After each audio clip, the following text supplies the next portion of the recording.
नमस्कार साथियों, आपको दी जा रही उक्त डिक्टेशन राजस्थान अधीनस्थ बोर्ड आशुलिपि भर्ती परीक्षा 2021 की तैयारियों को परखने के लिए दी जा रही है, जिसमें सबसे पहले 2 मिनट का ट्रायल डिक्टेशन दिया जाएगा, जिसे आपको कंप्यूटर पर ट्रांसक्राइब नहीं करना है।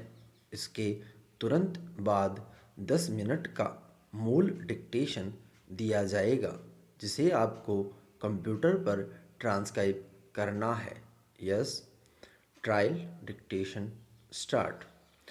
जीवन न तो फूलों की सेज है और न कांटों का ताज ही, अपितु यह तो सुख दुख, आशा निराशा, खुशी दर्द आदि का मिश्रण है। स्वप्न देखना या उनमें विचरण करते रहना मनुष्य की नैसर्गिक प्रवृत्ति है, किंतु जीवन स्वप्न नहीं है, अपितु यह संघर्ष है।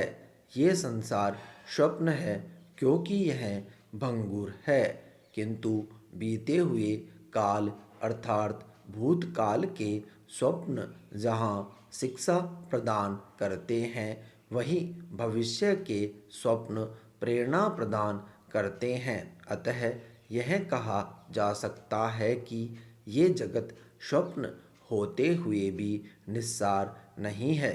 हमारे धर्म ग्रंथों में भी कहा गया है कि ब्रह्म सत्यम, जगत सत्यम, मिथ्या संसार केवलम, अर्थात जीवन एक, जगत सत्य है, उनके संबंध मिथ्या है। दार्शनिक दृष्टिकोण से जगत स्वप्न होते हुए भी निस्सार स्वप्न है। व्यवहार में भी सभी स्वप्न व्यर्थ नहीं होंगे। कुछ स्वप्न संदेश देते हैं तो कुछ चेतावनी देते हैं। इस जगत को अपनी कर्मस्थली मानने वाले मनुष्यों के लिए यह सारवान स्वप्न है, तो इसे केवल भोगस्थली मानने वाले मनुष्यों के लिए यह निस्सार स्वप्न है। सपनों की मर्गमरीचिका से कोई लाभ नहीं है, उसमें कर्मशीलता की कला चाहिए। अपने कर्तव्यों से विमुख होकर सपनों की इमारत खड़ी करना निरर्थक जीवन का ही लक्ष्य है। स्टॉप। यस, मूल डिक्टेशन स्टार्ट। जयपुर का गलीचा उद्योग प्रसिद्ध है। सूत और ऊन के ताने बाने लगाकर लकड़ी के लूम पर गलीचे की बुनाई की जाती है। बुनाई में जितना बारीक धागा और गांठें होती है, गलीचा खूबसूरत एवं मजबूत बनता है। जयपुर के गलीचे गहरे रंग, डिजाइन और शिल्प कौशल के लिए प्रसिद्ध है। गलीचा महंगा होने से आजकल लोगों द्वारा दरियों का उपयोग किया जाने लगा है। जयपुर और बीकानेर की जेलों में दरियां बनाई जाती है। जोधपुर, नागौर, टोंक, बाड़मेर, भीलवाड़ा, शाहपुरा, केकड़ी और मालपुरा दरी निर्माण के प्रमुख केंद्र है। जयपुर लहरिया और पोमचा के लिए भी प्रसिद्ध है। पैरा, पाषाण युगीन मानव ने शिकार के लिए सर्वप्रथम पत्थर के हथियार बनाए। इसके बाद उसने मिट्टी के बर्तन, खिलौने, मटके, ईंटें, तांबे की कुल्हाड़ियाँ आदि अपनी जरूरत एवं रोजमर्रा के उपकरणों का निर्माण किया। बिना किसी मशीन या नक्शे के शुरू किए गए ये कार्य केवल उसके दक्ष हाथों का ही कमाल था। चांदी के आहत सिक्के जो बिना किसी नाप जोख के बने के प्रमाण हमें मिलते हैं। पैरा, वर्तमान में राजस्थान में कपड़े की बुनाई, छपाई, पत्थर की मूर्तियाँ, जवाहरात की कटाई, मीनाकारी चांदी के आभूषण, बंधेज, हाथी दांत व चंदन की कुटाई, लकड़ी की कारीगरी, गलीचा बुनाई, पीतल व धातु की कारीगरी, मिट्टी के बर्तन, लाख का काम, चमड़े की जूतियाँ, चित्रकला आदि सभी क्षेत्रों में हस्तकलाओं का कार्य होता है। पैरा राजस्थान में विभिन्न पर्व, त्योहारों एवं मांगलिक अवसरों पर कागज पर बने देवी देवताओं के चित्रों को प्रतिष्ठापित किया जाता है, जिन्हें पाने कहा जाता है।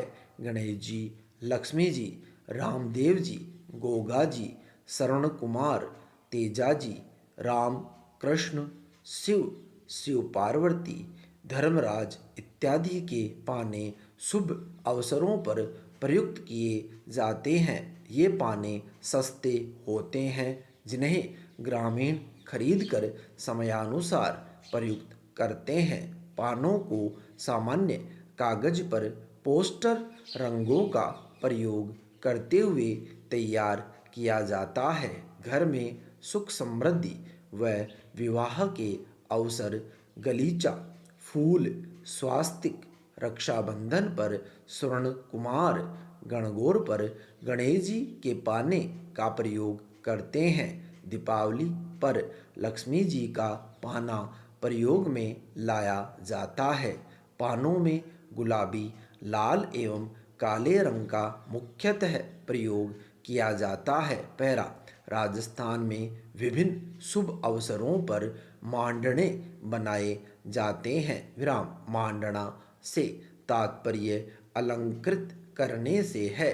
मांडने घर की देहरी, चौखट, आंगन, चबूतरा, चौक, पूजन स्थल, दीवारों आदि को अलंकृत करने के लिए बनाए जाते हैं। गेहूँ, चूने या खड़िया से गोबर लीपी सतह पर विभिन्न अवसरों पर अलग अलग मांडने बनाए जाते हैं। विवाह के अवसर पर गणेश जी, लक्ष्मी जी के पैर, गमले, कलियां, बंधनवार, बच्चे के जन्म पर मिठाई, घेवर, लहरिया, तीज पर भी घेवर, लहरिया, चौक, फूल, होली और दीपावली पर चंग, ढप, ढोलक, स्वास्तिक, सूर्य, चंद्रमा, दीपक, थाली, पान, सुपारी, मिठाइयाँ आदि मांडने बनाए जाते हैं। पैरा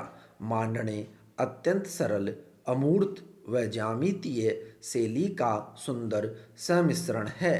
वृत्त, वर्ग आदि ज्यामितीय आकारों में बिंदु, आड़ी तिरछी रेखाओं से अलंकारिक रूप प्रदान करते हैं। इनका उद्देश्य अलंकृत करना तो है ही, इसके साथ ही ये स्त्रियों के हृदय में छिपी भावनाओं, भय व आकांक्षाओं को भी दर्शाते हैं। पैरा राजस्थान में खाती या सुथार जाति के लोग लकड़ी का कार्य करने में सिद्धहस्त होते हैं। ये लकड़ी का घरेलू कठपुतलियाँ, पूजन सामग्री रखने, मांगलिक अवसरों पर काम में आने वाली वस्तुएं व खिलौने बनाते हैं। चित्तौड़ जिले का बस्सी गांव लकड़ी की कलात्मक वस्तुओं के निर्माण के लिए प्रसिद्ध है। बस्सी मोर, चोपड़ा, श्रृंगारदान, बाजोट, गणगौर, हिंडौन एवं लोक नाट्यों में प्रयुक्त विभिन्न वस्तुएं, खांड, तलवार, मुखौटे, विमान एवं कावड़ मंदिर नुमा आकार बनाने के लिए विशेष रूप से ख्यात है। इनमें कावड़ सबसे कलात्मक होती है। कावड़ एक मंदिर नुमा काष्ठ कलाकृति होती है, जिसमें कई द्वार बने होते हैं। सभी द्वारों पर चित्र खुल जाने पर राम, लक्ष्मण व सीता की मूर्तियाँ दर्शित होती है। कावड़ पूरी लाल रंग से रंगी जाती है व उसके ऊपर काले रंग से पौराणिक कथाओं को चित्रित किया जाता है। कावड़ में मुख्यतः रामायण, महाभारत, कृष्ण लीला आदि से संबंधित घटनाओं का चित्रण होता है। पैरा राजस्थान के ग्रामीण क्षेत्रों में छोटे छोटे मंदिरों में पक्की मिट्टी की मूर्तियां स्थापित की जाती है। देवी देवताओं व लोक देवताओं की मिट्टी की मूर्तियां बनाकर उन्हें आग में पकाकर अत्यंत चटकीले रंगों में चित्रित करके बारीकी से अलंकृत किया जाता है। तीव्र लाल, सिंदूरी, पीला, हरा, नीला रंग इन मूर्तियों को आकर्षक बनाता है।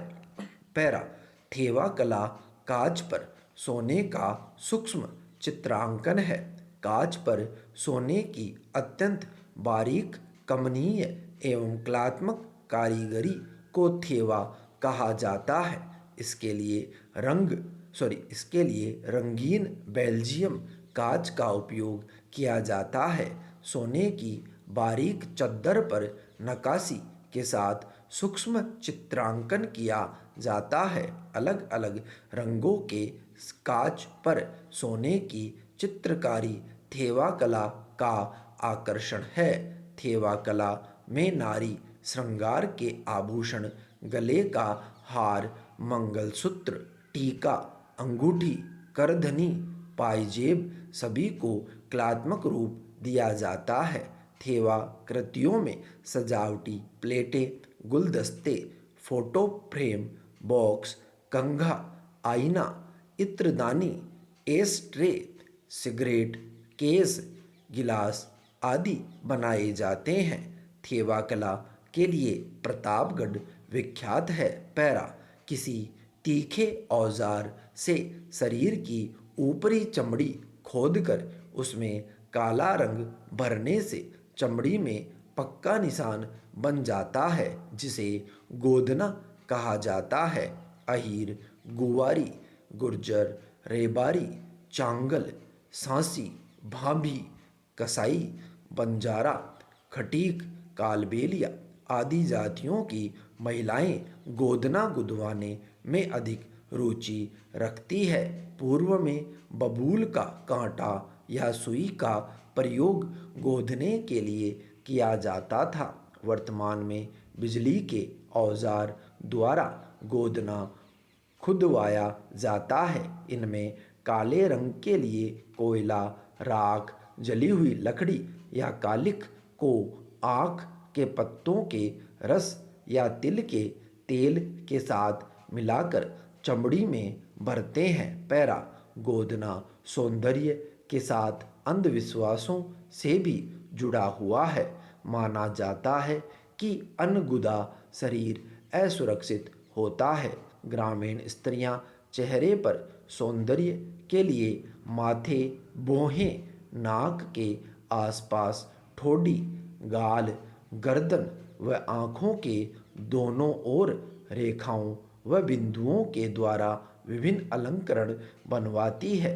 छाती, गर्दन, पीठ, पेट, कुल्हे, जांघ, पैर, टखने, बाहें, कलाई, हथेली के पीछे अंगुलियों पर भी विभिन्न अलंकरण बनवाए जाते हैं।